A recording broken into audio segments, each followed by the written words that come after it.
90 के दशक में जिस तरह से आपने देखा तालिबान आया था और आज जिस तरह से तालिबान आने की कोशिश कर रहा है, तालिबान नहीं चाहता है कि उसको दुनिया पाकिस्तान के पिट्ठू के नजरिए की तरह से देखे। अफगानी सरकार को पेशकश की थी एक पेशावर से काबुल तक बड़ा एक्सप्रेस बनाकर देने की, जो उसी इकोनॉमिक कॉरिडोर का हिस्सा होगा। तो किस तरह से ये इस पूरे क्षेत्र में अपने प्रभाव को यदि वो एक तरह से स्थायी तौर पर स्थापित करना चाहता है, तो ये चाइना पाकिस्तान इकोनॉमिक कॉरिडोर में सारे क्षेत्र के देशों को किस तरह से जोड़ा जाए, उसमें अफगानिस्तान हमेशा से बहुत बड़ा एक रुकावट बना रहा। तो एक के बाद एक शहरों में जब तालिबान ने घुसना चाहा, तो हर जगह पे जहां के वो वहां भी जो चाहे वो अफसरशाही थी या नेता थे, उन्होंने ये कोशिश की कि विध्वंस ना हो, वहां नरसंहार ना हो। इसलिए बहुत जल्द ही उन्होंने हाथ खड़े कर दिए और तालिबान को सरेंडर कर दिया, और वैसा ही सरेंडर आप देखें काबुल में भी हुआ। नमस्कार दोस्तों, लोकमत हिंदी पर आपका स्वागत है। हमारे साथ हैं प्रोफेसर स्वर्ण सिंह। प्रोफेसर स्वर्ण सिंह एशिया मामलों के बहुत नामी गिरामी विद्वान हैं और चाइना, इंडिया, इराक, ईरान, इस पूरा जो जियोग्राफिकल एरिया है, भौगोलिक एरिया है, उसके ये विद्वान है और इन्होंने कई किताबें इस पे लिखी हैं और जवाहरलाल नेहरू यूनिवर्सिटी से जुड़े हुए हैं। तो सर, आपका स्वागत है। नमस्कार रंगनाथ जी, मुझे भी खुशी है आपके सुनने वालों के साथ जुड़ने की और आपके साथ जुड़ने की। सर, पहला सवाल यही है कि जो पिछले 3 दिन में घटनाक्रम तेजी से बदले हैं और तालिबान का अफगानिस्तान पे शासन पक्का हो गया है, तो सर इस घटनाक्रम को हम कैसे देखें कि वहां पे अफगानी सरकार जो बदल गई है और इस्लामी अमीरात की स्थापना करने जा रहे हैं तालिबान, और खासतौर पे भारत के दृष्टिकोण से इसको कैसे देखें सर? अफगानिस्तान में जो घटनाक्रम हमने देखा है पिछले 10 दिनों में, उसमें सबसे खास बात ये कही जाएगी कि शायद किसी भी देश का ये अनुमान नहीं था कि इतनी जल्द काबुल पर कब्जा हो जाएगा तालिबान का। ये कहा जा रहा था तालिबान की तरफ से करीब 10 दिन पहले से ही कि 85% क्षेत्र पर उनका आधिपत्य हो चुका है, पर ज्यादातर देश और ज्यादातर विद्वान जो हैं वो इसको सही नहीं मान रहे थे। वो उनको लग रहा था कि शायद वो केवल एक रणनीति का एक हिस्सा है उनकी, ऐसा कहना। सच्चाई में ऐसा नहीं है। और ज्यादातर जो जो शहर थे उनको तालिबान ने अभी टेक ओवर नहीं किया था, उन पर कब्जा नहीं हुआ था।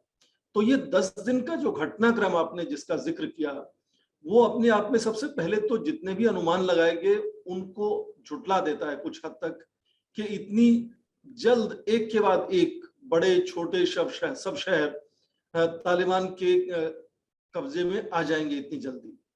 आप देखें, बड़ा शहर जब मज़ार शरीफ उत्तर में उनके कब्जे में आया, तो लगा कि शायद उनकी रफ्तार जो है वो तेज है हमारे अनुमान से। फिर जलालाबाद भी आप देखें उत्तर में उनके आधिपत्य में आ गया, और इस रविवार को काबुल पर भी उनका कब्जा हो गया। राष्ट्रपति अशरफ घानी कहा जा रहा है कि देश छोड़कर जा चुके हैं।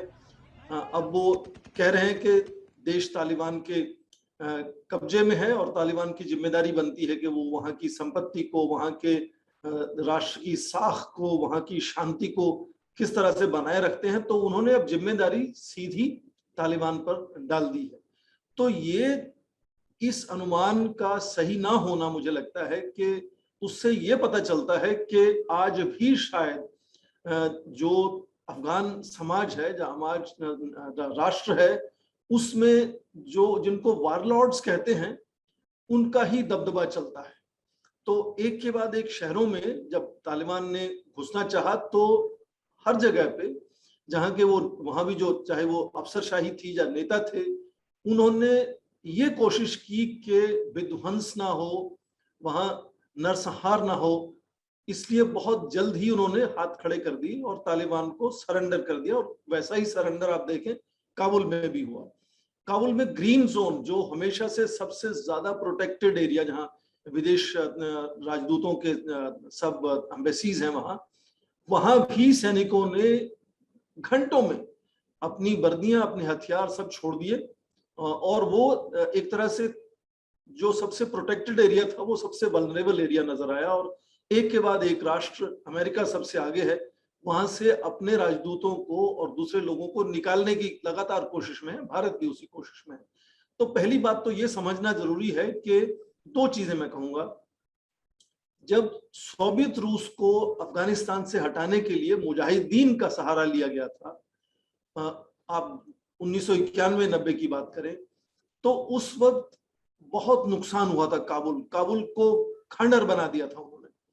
तो उसके बाद जब नॉर्दर्न अलायंस के साथ मिलकर अमेरिका ने तालिबान को हटाया 2001 में, और ठीक उसी तरह से जब आज हम देख रहे हैं कि तालिबान ने वापस से आधिपत्य जमा लिया अपना काबुल में, तो एक तो ये सबक सीखा है इन सभी वॉरलॉर्ड्स ने कि संपत्ति का नुकसान नहीं होना चाहिए और सत्ता का हस्तांतरण है जो वो शांतिपूर्वक जितना हो सके उतना होना चाहिए। हालांकि उसमें कितनी शांति बनाई जा सकती है, इस पे हमेशा प्रश्न चिन्ह लगे रहेंगे, क्योंकि वो जो तालिबान है वो एक जो उनकी संस्थान है वो बहुत एक तरह से एकजुट जैसा संस्थान नहीं है। जैसा मैंने कहा कि वो चाहे सरकार हो या आज तालिबान हो जो सरकार बनाने जा रहा है, वो हमेशा से इन जो जमीन पर वॉरलॉर्ड्स हैं उनको कुछ हद तक आजादी देते हैं अपने क्षेत्र में जो मर्जी करने का, और उनको साथ जोड़कर चलने की कोशिश करते हैं। अभी हाल ही में तालिबान से लड़ते हुए भी अफगान की जो national defence and security force है, उन्होंने बहुत कोशिश की कि जितने ज्यादा वॉरलॉर्ड्स को अपने साथ जोड़ सकें, उनको हथियार मुहैया करा सकें, पर हो नहीं पाया। वो ज्यादातर आप देखें कि जितनी जगह भी तालिबान ने अपना आधिपत्य जमाया, सबसे पहले उन्होंने जेलों को खोल दिया और वहां से जितने भी तालिबान के कैडर्स प्रिजनर्स थे उनको खोला। तो लगातार तालिबान की ताकत बढ़ती गई और कुछ तो सेना के लोग भी तालिबान से जुड़ गए या सेना के लोगों ने सरेंडर कर दिया। तो हालांकि सेना 5 गुना ज्यादा थी। आप केवल 15 दिन पीछे जाएं तो अफगानिस्तान की राष्ट्र की जो सेना थी वो 5 गुना बड़ी थी जो अनुमान लगाए जा रहे थे। पर क्योंकि सेना का मनोबल टूट गया और जब एक के बाद पहले उपराष्ट्रपति देश छोड़ गए फिर राष्ट्रपति देश छोड़ गए, तो ये तालिबान का जो वॉरलॉर्ड्स को साथ लेकर चलना और एक तरह से ये नरेटिव बना देना कि वो विदेशी ताकतों के सामने लड़ रहे हैं, वो इन इनफाइडल्स के साथ लड़ रहे हैं, वो ऑक्यूपाइंग पावर के साथ लड़ रहे हैं। तो ये जो नरेटिव आगे से आगे बनता गया कि राष्ट्र खतरे में है, समाज खतरे में है, विदेशी ताकतों को हटाना होगा, वो एक हवा की तरह आया। एक के बाद एक आप देखें कि शहर उनके कब्जे में आते गए और आज वो काबुल में आप देखें कि घानी सरकार ने तो कह दिया, राष्ट्रपति घानी ने कह दिया कि देश अब तालिबान के आधिपत्य में है, उनकी जिम्मेदारी में है। अब चुनौती आती है कि ये तालिबान सरकार का गठन किस तरह से करते हैं। हालांकि नाम कुछ सामने आ रहे हैं, पर जब ये जिसको कहते हैं कि डिवीजन ऑफ पावर्स की बात होगी कि किसको क्या मिला इसमें से, वो मुझे लगता है कि एक बड़ी चुनौती होगी तालिबान के सामने। और उसके साथ साथ बाहर के जो दूसरे देश हैं वो किस तरह से उसको मान्यता देते हैं, ये बहुत बड़ी चुनौती रहेगी। भारत आखिर तक, आपने भारत की बात की, तो भारत आखिर तक ये कहता रहा कि यदि वायलेंस से, यदि फोर्स से, ताकत से, यदि जबरदस्ती से, जोर जबरदस्ती से यदि तालिबान सरकार बनाता है तो भारत उसको मान्यता नहीं देगा। ये भारत अकेला नहीं है। 10 और 12 अगस्त को दोहा में लगातार बातचीत हुई 10 देशों की, और उन्होंने ये एक संकल्पना की और कहा सबके सामने कि यदि इस तरह से तालिबान जोर जबरदस्ती से ताकत हथियाता है तो ये 10 देश उसको मान्यता नहीं देंगे। हालांकि क्या होगा जब तालिबान सरकार बनाएगा वो अलग बात है।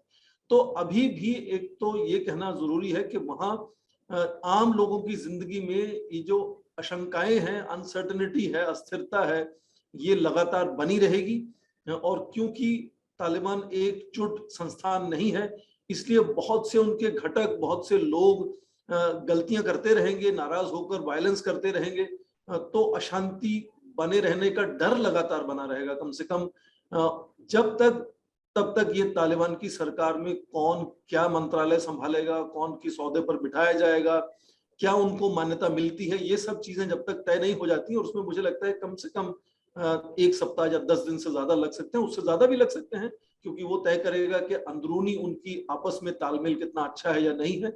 तो भारत के लिए मुझे लगता है कि सबसे पहली चुनौती इस वक्त ये होगी कि अपने सारे भारतीय मूल के लोगों को, भारतीय नागरिकों को, भारतीय राजनयिकों को वहां से सफलता से वहां से निकाले। लगातार कोशिश हो रही है, बहुत से लोग निकाले जा चुके हैं। मुझे उम्मीद भी है, क्योंकि 1991 के ये जो खाड़ी के युद्ध से लेकर कई, आप देखें, मध्य पूर्व एशिया में इस तरह की समस्याएं खड़ी हुई, यहाँ भारत ने बार बार अपने लोगों को इस तरह से रेस्क्यू किया है।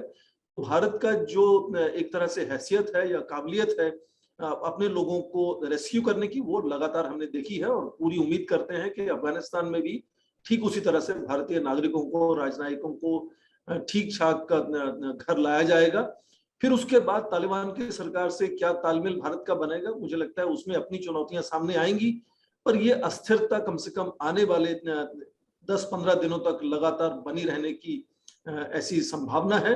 और उसमें आम नागरिकों को शायद बहुत नुकसान भी हो सकता है, बचकर रहना होगा। तालिबान बहुत से वायदे कर रहा है, पर उनका जो काडर जमीन पर है, क्या उन वायदों को वो काडर मानता है, नहीं मानता है, इस पर भी बहुत सी प्रश्न चिन्ह लगे रहेंगे लगातार। तो अस्थिरता बनी रहेगी, ये मुझे इस वक्त लगता है। तो लगातार उस पर ध्यान रखना होगा, और भारत किस तरह से उसमें शांति स्थिरता बनाए जाने में योगदान क्या कर सकता है, उस पर मुझे लगता है मिनट प्रति मिनट हमें ध्यान रखना होगा कि अफगानिस्तान में क्या हो रहा है।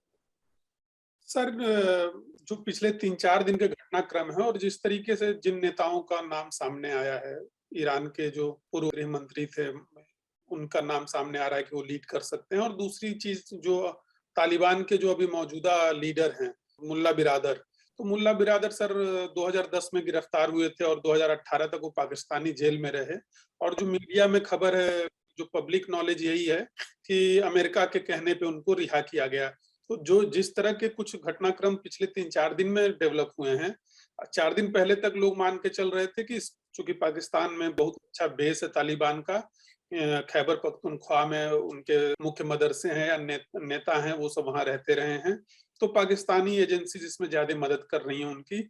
लेकिन पिछले कुछ दिनों के घटनाक्रम से ऐसा लग रहा है कि अमेरिका ने जो ये दोहा टॉक हुई है या जो भी चीजें हुई हैं पिछले 2-3 साल में, उसके पीछे अमेरिका ने कोई ना कोई ऐसी अलग रणनीति या बातचीत रखी है जिससे शायद अशरफ गनी भी परिचित नहीं थे, जिससे शायद दूसरे लोग भी परिचित नहीं थे। क्योंकि जिस तरीके से बहुत ही, एक तो अहमद रशीद तालिबान के विद्वान है सर, आप जानते हो, उन्होंने किताब लिखी थी, काफी समय तक वो फॉलो करते रहे तालिबान को।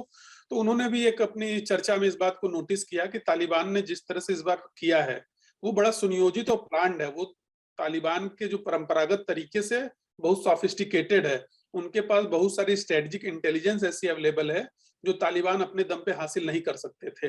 तो जैसे ग्रामीण इलाकों में पहले जो है उनकी सरकारी इमारतों पे कब्जा कर लेना, या जैसे जिनको वॉरलॉर्ड्स कहते हैं उनके संग क्या बातचीत हुई अंदर, कैसे बातचीत हुई है, लेकिन ये नए तरह की है कि उन्होंने एकदम समझौता कर लिया। या इवन राजधानी में जो हुआ, काबुल में जो हुआ, वो भी अनप्रेसिडेंटेड था, किसी को उम्मीद नहीं थी कि बिल्कुल बिना लड़े ही सरकार जो है सरेंडर करेगी। तो सर ये अमेरिका वाला पहलू जो है, और जो पिछले 3-4 दिन से मीडिया में, सोशल मीडिया में चल रहा है कि इसके पीछे अमेरिका है जिसने तालिबान से कोई गुप्त समझौता कर लिया है, और ये पूरा जो ऑर्केस्ट्राड है, ये पूरा जो तालिबान का कू था। बहुत अच्छा सवाल आपने उठाया है कि जो सरकार बनने वाली है उसमें बड़ी शक्तियों का किस तरह से प्रभाव रहेगा। आपने ठीक कहा कि पाकिस्तान ने लगातार उनको एक तरह से संरक्षण दिया है, हथियार दिए हैं, ट्रेनिंग दिए हैं, पैसा भी मुहैया कराया है, उनको मेडिकल एड भी दे रहा है। ऐसा घानी सरकार ने खुद कहा जाने से पहले कि करीब 7-8 हजार इस तरह के जो आतंकवादी हैं वो पाकिस्तान से घुस गए थे पिछले ही कुछ दिनों में, उनको छोड़ दिया गया था एक तरह से। तो पाकिस्तान का लगातार जुड़ा रहना तालिबान से हम सबको मालूम है।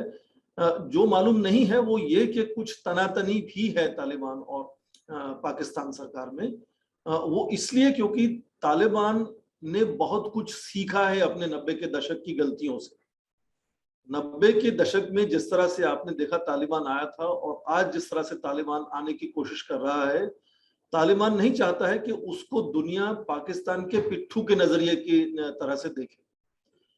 भारत की ही आप उदाहरण लें, लगातार पाकिस्तान ने कोशिश की कि जब हमने हमारा आर्टिकल 370 हटाया हमारी प्रांत जम्मू एंड कश्मीर में से, तो पाकिस्तान ने चाहा कि तालिबान की तरफ से कुछ कड़ा रुख सामने आना चाहिए, पर जब उनको बहुत बार इस तरह के सवाल पूछे गए तो उन्होंने साफ कह दिया, उनके स्पोक्स पर्सन ने, कि ये मामला भारत का अंदरूनी मामला है और इसमें हमारा दखल नहीं है। तो आप देखें कि उन्होंने कोशिश की कि भारत के साथ, जबकि भारत लगातार गुड टेररिस्ट बैड टेररिस्ट की बात करता रहा, भारत लगातार शर्माता रहा, एक तरह से बचता रहा सीधी बातचीत करने से, इसके बावजूद भारत एक इस क्षेत्र का बहुत बड़ा लोकतंत्र है, बड़ी ताकत है, इसलिए भारत को भी एक अच्छे तालमेल बनाने की कोशिश हमने देखी तालिबान ने की। हाँ, दूसरे पड़ोसी देश जो हैं, चाहे वो रूस हो, ताजिकिस्तान हो, तुर्कमेनिस्तान हो, आप देखें वहीं पर राष्ट्रपति उपराष्ट्रपति गए हैं तुर्कमेनिस्तान, या ईरान हो, या सबसे बड़ा चीन हो, लगातार चीन से आप पिछले ही महीने आपने कहा मुल्ला अब्दुल घानी बरादर, जो राष्ट्रपति के लिए जिनका नाम सामने आ रहा है, वो पिछले ही महीने थियानजिन शहर में वहां के विदेश मंत्री वांग यी से उनकी बातचीत और बैठक हुई थी। तो चीन लगातार उनके साथ जुड़ा रहा, रूस लगातार इस तरह के सम्मेलन कराता रहा। कुछ लोग ये भी मानते हैं कि ईरान या रूस ने इसलिए भी सहायता की कि उनके अपने राष्ट्रहित में है कि अमेरिका यहाँ से निकाल दिया जाए अफगानिस्तान से। तो किस तरह से तालिबान लगातार सारे क्षेत्रीय जो ताकतें हैं उनसे एक तरह से तालमेल अच्छा बनाने की कोशिश में है, और वो ज्यादातर देश जो हैं वो भी उनको एक तरह से रेड कारपेट स्वागत दे रहे हैं तालिबान को। अब बात आती है कि जो बड़ी ताकतें जो लड़ रही थी तालिबान के साथ, यूरोपीय देश जो हैं, नेटो फोर्सेस जो हैं, यूनाइटेड स्टेट्स अमेरिका जो है, अब यहां आती है बात कि मुल्ला अब्दुल घानी बरादर को क्यों राष्ट्रपति बनाया जा सकता है। अंतरराष्ट्रीय स्तर पर पिछले 3 या 4 सालों में आप देखें कि लगातार जो एक पब्लिक फेस है तालिबान का, जिसके साथ राष्ट्रपति ट्रंप ने सीधा अशरफ घानी को हटाकर सीधा तालिबान से उन्होंने डायलॉग शुरू किया, बातचीत शुरू की, एक संधि पर हस्ताक्षर हुए, उस सब में सबसे सामने आने वाला चेहरा जो था वो मुल्ला अब्दुल घानी बरादर का था। तो ये कहें कि अंतरराष्ट्रीय स्तर पर कोई चेहरा जो जाना पहचाना लगता है ज्यादातर यूरोपीय और नॉर्थ अमेरिका के देशों को, वो मुल्ला बरादर हैं। इसलिए मुझे लगता है कि उनको राष्ट्रपति बनाने से उनको लगता है कि जो पिछले 90 के दशक में गलतियां हुई और नॉर्दर्न अलायंस के साथ जुड़कर अमेरिका ने उनको हटा दिया, उससे बचा जा सकता है। दूसरा, उन्होंने ये भी 90 के दशक से सीखा कि नॉर्दर्न अलायंस से पिछली बार उनको खतरा हुआ था। तो नॉर्थ में जो हजाराज हैं, ताजिक्स हैं, उज्बेक्स हैं, सबसे आप देखें इस बार तालिबान ने उत्तर से ही अपना दबदबा बनाना शुरू किया। सबसे पहले बादख्शान प्रांत को जो चीन और ताजिकिस्तान से जुड़ता है, उसके बाद उन्होंने जो बॉर्डर पॉइंट्स हैं, चाहे वो ईरान के साथ हो, तुर्कमेनिस्तान हो, चीन हो, सब बॉर्डर पॉइंट्स को उन्होंने उस पर कब्जा किया। फिर अपने ग्रामीण क्षेत्रों में कब्जा बनाया, उसके बाद शहरों में। तो ये रणनीति जो है वो 90 के दशक से कितना सीखा है उन्होंने, ये दिखाती है। और तीसरी बात इसमें मैं जोड़ दूं, ये भी रणनीति उसमें नजर आई कि इस तरह का जो उन्होंने जाल बुना है अशरफ घानी सरकार के आसपास, वो एक तरह से यही कोशिश थी कि अशरफ घानी को एक तरह से फेस सेविंग सिचुएशन, एक ऐसा माहौल बनाया जाए जिसमें ऐसा ना लगे कि अशरफ घानी को उन्होंने बंदी बना लिया, या उनको परेड किया सड़कों पे, या किस तरह से उनको अपना पूरा खूंखार जो तरीका है तालिबान का, उस तरीके से उनको ट्रीटमेंट दिया, बल्कि उनको एक सेफ एग्जिट दिया। तालिबान चाहता तो ये रोक सकता था इस तरह से अशरफ घानी और उनके उपराष्ट्रपति को वहां से जाने के लिए, और जो राजनयिक हैं विदेशों के उनको भी परेशान कर सकता था। तो ये एक कोशिश थी ताकि ये लगे कि ये जोर जबरदस्ती नहीं हुई है, बल्कि ये पीसफुल ट्रांसफर ऑफ पावर हुआ, एक शांतिपूर्वक एक जो हस्तांतरण हुआ है सत्ता का। हालांकि उतना शांतिपूर्वक नहीं हुआ, खौफ जो डर है वो लगातार बना हुआ है। पर ये जो सीख उन्होंने ली है अपने 90 के दशक की गलतियों से, वो उससे बचना चाहते हैं, और चीन उनके साथ खड़ा है। चीन के अपने राष्ट्रहित में है कि उसका जहां प्रभाव पूरे क्षेत्र में बढ़े, और मुझे लगता है भारत को ये जागरूक होना पड़ेगा इसके लिए कि चीन और तालिबान और पाकिस्तान यदि एकजुट हो जाते हैं तो भारत की जो हमने इतनी गुडविल वहां तैयार की थी पिछले एक दशक में कम से कम, या भारत का जो क्षेत्र पर प्रभाव है, भारत की जो अपनी आकांक्षाएं हैं, उस पर थोड़ी चोट लग सकती है। और ये यदि क्षेत्र चीन और पाकिस्तान के साथ जुड़कर उनके प्रभाव में आने वाला है, तो ये जो डर अमेरिका को होगा इस बात से, उसको भी ये सुलझाने की कोशिश है कि मुल्ला अब्दुल घनी के ब्रदर का नाम राष्ट्रपति के लिए सामने आ रहा है। हालांकि उसके अंदर बहुत से घटक होंगे, बहुत से अलग अलग मंत्रालय होंगे, उपराष्ट्रपति कौन बनेंगे, वो चीजें बाद में धीरे धीरे समझ आएंगी कि मुल्ला अब्दुल घनी ब्रदर के पास असल में कितनी ताकत है, या ताकत है भी या नहीं है।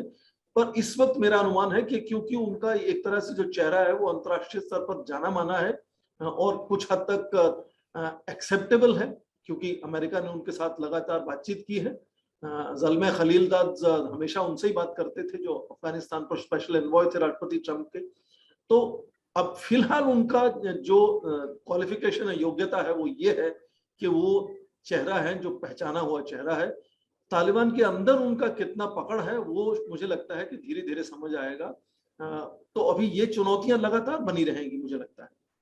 सर, दो आखिरी सवाल मैं पूछना चाहूंगा। पहले तो जो आपने खुद ही उस पर थोड़ा सा रोशनी डाल दी है, लेकिन आप चाइना के भी एक्सपर्ट हैं और ईरान के भी एक्सपर्ट हैं, और दोनों मुल्क जो अफगानिस्तान में रुचि रखते हैं अपने अपने कारणों से। तो ईरान से तो सर हमारा कोई खास अभी फिलहाल उस तरह का तनाव नहीं है, लेकिन चीन से भारत का तनाव जो है सीमा मामलों को लेकर बहुत ज्यादा पिछले कुछ समय में बढ़ा है। और लोग कह रहे हैं कि चीन कहीं ना कहीं अफगानिस्तान के, या लोग कह रहे हैं कि हिंदू कुश में जो नेचुरल रिसोर्सेज है, जो प्राकृतिक संपदा है, उस पे भी वो अपना नजर रखे हुए है।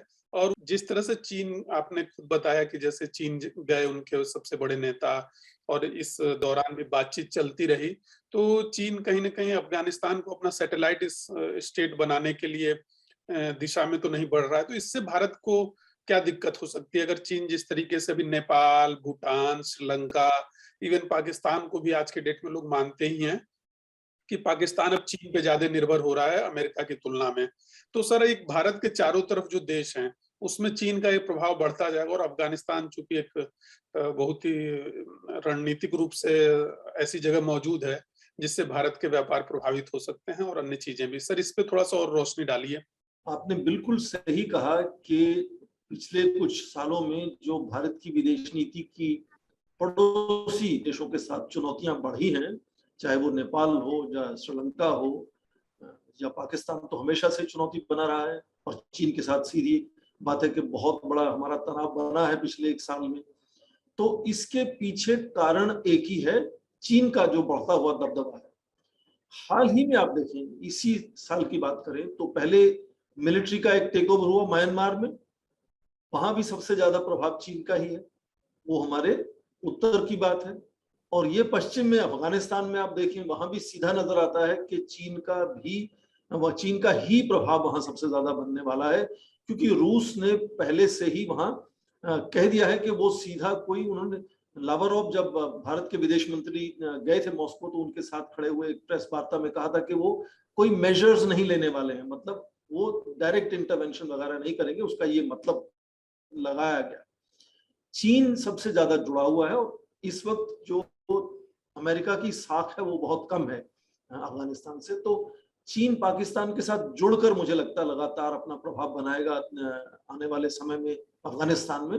भारत के लिए ऐसी बात नहीं कि कोई रक्षा सुरक्षा का विषय है, ये कुछ परेशानी होने वाली है, क्योंकि मैंने ये खुद कहा आपको कि तालिबान की ये कोशिश है कि कम से कम ऐसा ना लगे दुनिया को, भारत को ऐसा ना लगे कि वो कश्मीर में किसी तरह का वायलेंस को बढ़ाने की शुरुआत करेगा अपनी सरकार बनाने के बाद। हालांकि दो वजह से ये अभी भी खतरा हो सकता है। पहले तो ये कि तालिबान का सत्ता में आना अपने आप में, इस तरह के जो दूसरे आउटफिट्स हैं पूरे क्षेत्र में, उनको एक तरह से मॉरल बूस्ट मिलेगा कि हम भी कुछ आगे बढ़कर कर सकते हैं। और दूसरा ये कि क्योंकि वो एक संस्था, जब संगठन जो है तालिबान का, वो बहुत जुड़ा हुआ नहीं है, उसमें बहुत से घटक हैं, लोग हैं जो अपनी मनमर्जी फिर भी करेंगे। तो तालिबान क्या कहता है और जमीन पर उनके लोग जो काडर है वो क्या करते हैं, वो दो अलग चीजें हो सकती हैं। इसलिए भारत को चुनौती हो सकती है इससे। और चीन का उसमें दिलचस्पी क्यों है, चार चीजें मैं इसमें एक के बाद एक जल्दी जल्दी जोड़ दूं। सबसे पहले तो चीन अपने पड़ोस में नहीं चाहता कि अमेरिका का सीधा इस तरह से दखल अंदाजी हो, जो उसको परेशानी का विषय था इतने समय से, 20 साल से, कि यहाँ अमेरिका की एक तरह से प्रेजेंस है, इन्फ्लुएंस है, प्रभाव है, तो उसको ये लगातार कोशिश करनी ही थी कि किस तरह से अमेरिका को वहां से हटाया जाए, और उसने हटा दिया और कोशिश अभी करेगा कि तालिबान का तालमेल अमेरिका के साथ अच्छा ना रहे। दूसरी बात, उसकी अपना एक प्रांत है सिंचियांग, जहां मुस्लिम आबादी ज्यादा रहती है, वो हमेशा उनकी परेशानी का विषय बना रहता है, वहां लोग नाराज रहते हैं कम्युनिस्ट पार्टी से, वहां आंदोलन चलता है। एक वहां ईस्ट तुर्कमेनिस्तान इंडिपेंडेंस मूवमेंट है, ETIM, जो पिछली बार 90 के दशक में जुड़ा हुआ था तालिबान के साथ, वायलेंस बढ़ा था वहां। तो उस तरह का सिंचियांग प्रांत में वायलेंस ना बढ़े, इसलिए सीधा तालिबान से यदि उनकी बातचीत होती है तो उस पर वो रोक लगा पाएंगे। तीसरी बात ये कि उनको अफगानिस्तान में सबसे ज्यादा दिलचस्पी होगी वहां के प्राकृतिक संपदा और खनिज पदार्थों को लेकर, कि किस तरह से, जिसको एक्सट्रैक्टिंग इकोनॉमी कहते हैं, किस तरह से वो वहां से निकाल लें जल्दी से जल्दी वहां के रिसोर्सेज को, तालिबान को किस तरह से इंसेंटिवाइज करके वहां के नेताओं को फुसला कर या कुछ और तरह से प्रभावित कर ऐसे ऐसे कॉन्ट्रैक्ट साइन करें कि जल्द से जल्द वहां से वो चीजें निकाल पाए, वो उनके लिए जरूरी है। और चौथी चीज, उनका बहुत बड़ा एक बेल्ट एंड रोड इनिशिएटिव है, और उसके बीच में आता है ये चाइना पाकिस्तान इकोनॉमिक कॉरिडोर। और चाइना पाकिस्तान इकोनॉमिक कॉरिडोर में अफगानिस्तान के जुड़ने से उनको बहुत फायदा होने वाला है। पिछले कुछ सालों में धीरे धीरे रूस का भी रुझान उन्होंने बना लिया था, रूस और चीन के अच्छे रिश्ते हैं, ईरान के साथ अच्छे रिश्ते हाल में हुए हैं, उनको भी रुझान बना लिया था कि आप भी चाइना पाकिस्तान इकोनॉमिक कॉरिडोर में जुड़ जाए। अफगानी सरकार को पेशकश की थी एक पेशावर से काबुल तक बड़ा एक्सप्रेस बनाकर देने की, जो उसी इकोनॉमिक कॉरिडोर का हिस्सा होगा। तो किस तरह से ये इस पूरे क्षेत्र में अपने प्रभाव को यदि वो एक तरह से स्थायी तौर पर स्थापित करना चाहता है, तो ये चाइना पाकिस्तान इकोनॉमिक कॉरिडोर में सारे क्षेत्र के देशों को किस तरह से जोड़ा जाए, उसमें अफगानिस्तान हमेशा से बहुत बड़ा एक रुकावट बना रहा है। तो यदि अब तालिबान को किसी तरह से वो चाइना पाकिस्तान इकोनॉमिक कॉरिडोर में जोड़ लेता है, और तालिबान भी चाहेगा कि कुछ दिखाने के लिए उनको हो कि हमने ये विकास किया है, इस तरह का ढांचों में परिवर्तन किया है, कुछ नई इमारतें, सड़कें, हॉस्पिटल बनाए हैं, तो चीन उनको एक तरफा सहायता देकर वो कोशिश करेगा कि इस तरह का वो उनको अपने साथ जोड़ ले। तो चीन की कोशिश होगी कि इस बड़े क्षेत्र में, जिसको वो यूरेशिया भी कहते हैं, बहुत बड़े क्षेत्र में किस तरह से ये जो रोड़ा है, जो रुकावट है, उसको हटाकर उसको अपना साथी, सहायक बना ले और बड़ा प्रभाव खड़ा करे कि पूरा इंफ्रास्ट्रक्चर, डिप्लोमेसी की हम बात करते हैं आज, कि वो इंफ्रास्ट्रक्चर के जरिए अपना पूरा प्रभाव बढ़ाना चाहता है क्षेत्र में। तो उसमें मुझे लगता है अफगानिस्तान जो रुकावट है, एक तरह सा रोड ब्लॉक था, वो हटने की उम्मीद है। तो भारत के प्रभाव को क्षेत्र में, जो हमारी अच्छी दोस्ती है, तालमेल है बहुत से देशों के साथ, जो हमारी साख है पूरे क्षेत्र में, उस पर मुझे लगता है कि इसका सीधा असर हो सकता है। वो हमें सोचना होगा कि हमारी रणनीति क्या होनी चाहिए इसमें, कि हम किस तरह से जुड़ें या तालमेल बनाएं तालिबान के साथ, क्योंकि अब तालिबान के चाहने वाले बहुत हैं, उनके मित्र देश, वो खुद खुलेआम चीन को मित्र देश कहता है, तो बहुत से मित्र हैं। उसमें भारत का आकर्षण क्या होगा, क्या आकर्षण हो सकता है भारत का कि तालिबान हमसे जुड़ना चाहे और हमसे तालमेल बनाना चाहे। केवल इतना ही नहीं कि वो चाहता है कि उसकी अंतर्राष्ट्रीय छवि अच्छी बनी रहे, पर भारत के राष्ट्रहित में भी कुछ उसका फायदा हो, उसको लेकर भारत की नीति पर बहुत ध्यान देना होगा। सर, ये आखिरी सवाल जो है हमारा, और पाकिस्तान के संदर्भ में है। कुछ दिन पहले इमरान खान से जब मीडिया ने पूछा तालिबान के बारे में, तो हालांकि हर नेता अच्छी अच्छी बातें करता है और उसका असली इरादा क्या है जानना मुश्किल होता है, लेकिन फिर भी इमरान खान ने ये कहा कि तालिबान जो है, अगर तालिबान सत्ता में आता है तो पाकिस्तान के लिए भी ये चिंता की बात होगी, क्योंकि तालिबान का जो पूरा संगठन है वो पश्तून ज्यादा है उसमें, और पाकिस्तान में अफगानिस्तान से ज्यादा पश्तून है। खासतौर पे दो इलाके जो बलूचिस्तान है और खैबर पख्तूनख्वा है, वो अफगानिस्तान से लगे हुए हैं। सर, ऐतिहासिक रूप से भी जो अफगान राष्ट्रवाद है वो कहीं ना कहीं इस इलाके से अपनी एक दिखाता है कि ये इलाका मूलतः जो है अफगानियों का इलाका होना चाहिए या अफगान का होना चाहिए। तो सर, पाकिस्तान अभी तालिबान सर कमजोर है, मान लीजिए अभी सत्ता में आ रहा है, सत्ता में आने के बाद क्या वो अपने इन मंसूबों को अंजाम देने की कोशिश करेगा, या पाकिस्तान को इस तरह का खतरा हो सकता है कि जो उसका अफगान बॉर्डर है उस पे, इसमें बहुत सारे आरोप पहले भी लगते रहे सर कि भारत इस तरह की तंजीमों को मदद करता है, तो सर पाकिस्तान को क्या दिक्कत हो सकती है? उन्होंने कंट्रोल कर लिया है, बैलेंस कर लिया है, या उनके ऊपर वो आशंका बनी रहेगी कि अफगान राष्ट्रवाद जो है उनकी सीमा में भी घुसेगा? तहरीके तालिबान पाकिस्तान जो है सर, वो तो जाहिर तौर पे उनका अफगान तालिबान का बहुत ही घनिष्ठ संगठन है। तो सर पाकिस्तान के नजरिए से एक बार आप रोशनी डालें इस पे। इसके लिए हमें थोड़ा सा पाकिस्तान और अफगानिस्तान जो क्षेत्र है, और खासकर अफगानिस्तान क्षेत्र जो है, उसके इतिहास में और उसके समाज की क्या प्रकृति है उसमें थोड़ा सा ध्यान देना होगा। हम कभी कभी सोचते हैं कि तालिबान और अफगान समाज शायद अलग अलग है। तालिबान एक आक्रोश, एक आक्रामक उसका रवैया है, पर ऐसा नहीं है कि बाकी समाज जो है अफगानिस्तान का वो बहुत ही शांति प्रिय है। आप पीछे जाएं भारत के स्वतंत्रता संग्राम में, तो एक फ्रंटियर गांधी का नाम आपको याद होगा जी, अब्दुल गफार खान का याद होगा आपको नाम।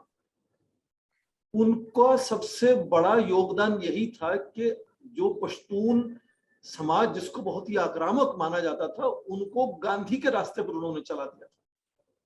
तो समाज जो है आज भी अफगानिस्तान का वॉरलॉर्ड्स में बटा हुआ है। हाँ, तालिबान सबसे आक्रामक रूप उसमें दिखलाता है हमें, और उसकी जो चिंता है वो पाकिस्तान को जाहिर है कि होनी चाहिए। इसमें यदि वो एक नया ढांचा बनाता है, एक नया रवैया, एक नया तरीके से वो अपनी सरकार को वहां चलाएगा, तो सीधा असर उसका पाकिस्तान पर जरूर है पड़ेगा। हालांकि पाकिस्तान में उनकी कंस्टिट्यूएंसीज भी हैं, पाकिस्तान ने उनको सपोर्ट किया है, वो उनकी अपनी मजबूरी थी, क्योंकि पाकिस्तान जो भी उसको करना पड़े वो चाहता था कि अफगानिस्तान में उनका दबदबा हो, ना कि भारत का दबदबा हो। भारत का दबदबा या प्रभाव होने से उनको बहुत चिंता होती है, उनकी राष्ट्र सुरक्षा खतरे में आती है, ऐसा पाकिस्तान को लगता है। इसलिए जो भी करना पड़े, चाहे उनको आतंकवाद को ही बढ़ावा देना पड़े, उन्होंने किया वो, और उसका खामियाजा भी तो भुगतना पड़ेगा। और बड़ी अच्छी बात आपने कही कि जो जैसे हमारे दो पंजाब हैं, पाकिस्तान में पंजाब है, एक भारत में पंजाब है, तो जब अंग्रेजों ने जो साम्राज्यवाद ताकतें थी वो यहाँ आई, तो उनके व्यापारिक उनके हित थे उसमें ध्यान में, उनको कोई राष्ट्र निर्माण की चिंता नहीं थी। इसलिए जैसे हमारे यहाँ पंजाब को काट दिया, वैसे ड्यूरेंट लाइन जब खींची गई तो पश्तूनों को उन्होंने काट दिया बीच में से पाकिस्तान में, और पश्तून वही अफगानिस्तान में हो गए, और काबुल के एरिया में साउथ में पश्तूनों का पूरा समाज है। और ये एक और बात मैं जोड़ दूं, तालिबान ने जो सीखी है 90 के दशक में, पश्तून डोमिनेटेड तालिबान था, और कुछ हद तक जब उनकी सरकार बनी 1996 से 2001 तक, तो जो उत्तर और पूर्व में लोग थे, हजारास या उज़्बेक्स या ताजिक्स, उनको लगा कि हम इनकी सत्ता का शायद उतना फायदा नहीं उठा पा रहे हैं, हम उनकी सत्ता का हिस्सा नहीं है। यही सीख आज तालिबान ने सीखी है कि यहां तक हो सके उन दूसरे घटकों को, दूसरे एथनिक जो लोग हैं, उनको साथ लिया जाए। और आज उसकी कोशिश है कि हजारास को, ताजिक्स को, उज़्बेक्स को भी अपने साथ लिया जाए। तो मुझे लगता है कि ये थोड़ी सी कोशिश है, चाहे वो कृत्रिम कोशिश हो, आर्टिफिशियल हो, असल में ना हो, जिसको ऑर्गेनिक कहते हैं वो ना हो, तो कोशिश ये है कि एक छवि ऐसी बने कि पूरा राष्ट्र निर्माण की कोशिश है, सारे समाजों को साथ लेकर चलने की कोशिश है। तो शायद जैसे अभी तालिबान ने कहा कि भारत के कश्मीर में वो दखलंदाजी नहीं करेगा, ये अंदरूनी मामला है, वैसे ही शायद तालिबान ये समझेगा कि वो पाकिस्तान के अंदर बलोचिस्तान वगैरह में या दूसरे जो उनके फ्रंटियर एरियाज हैं, वहां किसी तरह का पाकिस्तान को परेशानी ना खड़ी करे। उनको पहले सत्ता में आना है, सत्ता में बने रहना है, एक तरह से अपनी छवि अच्छी बनानी है।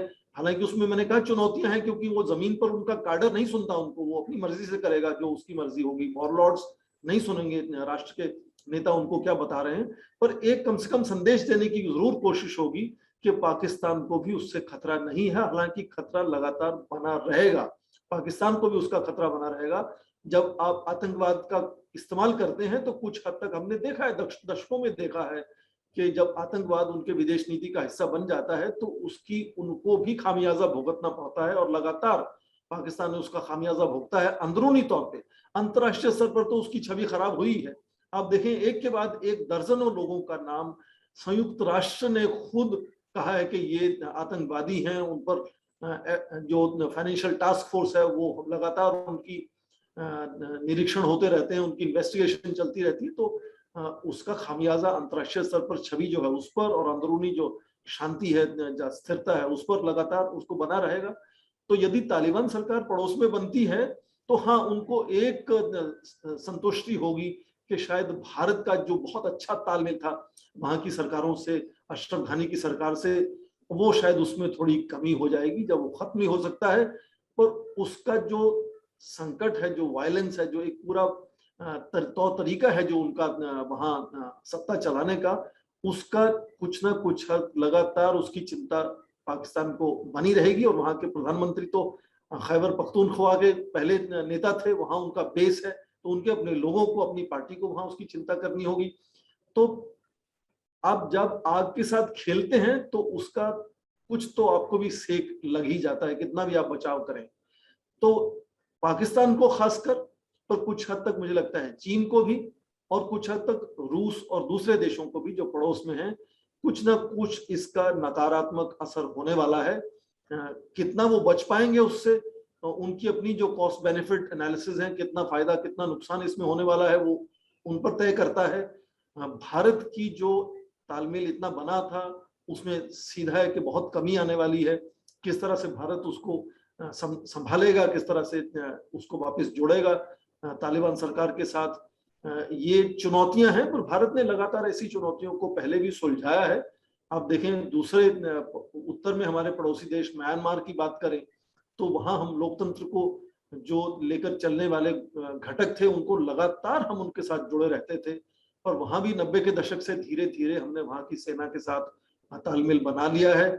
तो कुछ हद तक जिसको हम कहते हैं कि यथार्थ में भी ध्यान देना होगा कि जमीन पर सच्चाई क्या है।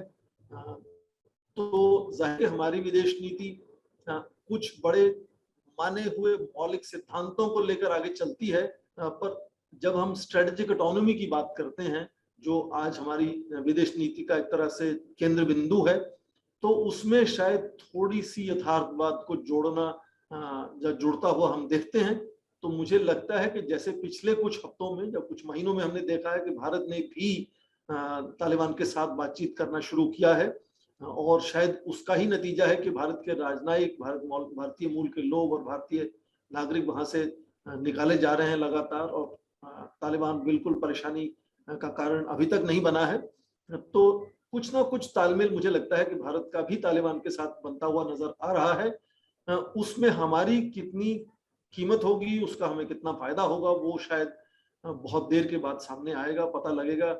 मुझे पूरी उम्मीद है, मुझे भरोसा है कि हमारे विदेश मंत्रालय में लोग लगातार इस पर नजर रखे हुए हैं, लगातार बातचीत हो रही होगी आपस में कि किस तरह से जो स्थिति जमीन पर हो वो लगातार बदलती हुई नजर आती है, और किस तरह से उससे हमें सुलझना होगा। पर मैं ये आखिर में जरूर कहूंगा कि हमारी भारत की रक्षा सुरक्षा को इससे कोई इमीडिएटली कोई खतरे की बात नहीं है। हम बड़े क्षेत्र में भारत के प्रभाव पर इसका असर होने वाला है, उससे कैसे बचेंगे, उसकी हमें अपनी रणनीति तैयार करनी होगी। सर, आपका बहुत बहुत धन्यवाद लोकमत को समय देने के लिए, और इतने जटिल मुद्दों की जो परतें हैं उनको थोड़ा सा खोलने के लिए, ताकि हमारे दर्शक इसको समझ सकें। सर, हम फिर आपसे जुड़े रहना चाहेंगे, फिर कभी किसी ऐसे ही मुद्दों पे। आज के लिए धन्यवाद सर। धन्यवाद, मुझे भी लोकमत से जुड़ने का ये अवसर मिला तो अच्छा लगा।